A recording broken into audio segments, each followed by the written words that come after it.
আজকে আমি নতুন একটি অভিজ্ঞতা আপনাদের সাথে শেয়ার করব। মাদারীপুর থেকে ঢাকা আসব ভিন্ন পথে। আমি আছি বর্ষণ আপনাদের সাথে, চলুন ভিডিওটি শুরু করা যাক। তার জন্য আমি অবস্থান করছি মাদারীপুরের 0 পয়েন্ট অর্থাৎ ডিসি ব্রিজে। এখান থেকে আমি শরীয়তপুরের বাসে করে শরীয়তপুর বাস স্ট্যান্ড যাব। এটা হচ্ছে মাদারীপুরের নতুন ব্রিজ অর্থাৎ চীন মৈত্রী সেতু, যেটার নিচে হচ্ছে মেলা। যদিও আমার মেলার নামটি মনে নেই, তারপরেও দেখতে থাকুন।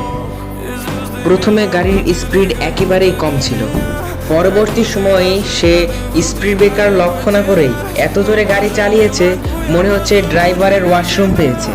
মাদারীপুর থেকে শরীয়তপুর আসতে আমাদের দুজনের ভাড়া লেগেছে 100 টাকা, অর্থাৎ আমার এবং আমার বাবার। শরীয়তপুর বাস স্ট্যান্ড নেমে আমরা শরীয়তপুর সুপার সার্ভিস পরিবহনে করে যাত্রাবাড়ির উদ্যোগে রওনা দিলাম। প্রতিজনের ভাড়া লেগেছে 300 টাকা করে, অর্থাৎ আমাদের দুজনের ভাড়া লেগেছে 600 টাকা যাত্রাবাড়ি আসতে।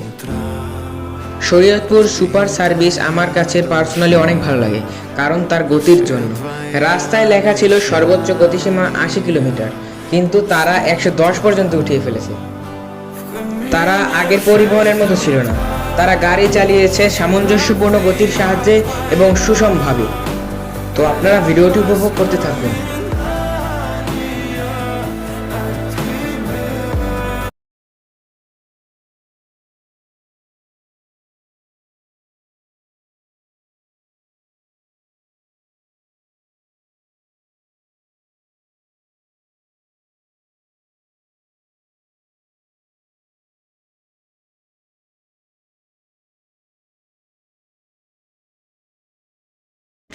ঢাকায় প্রবেশ করার সাথে সাথে আমি দেখেছি কিছু ভূতের বাড়ি, পুরানো বাড়ি।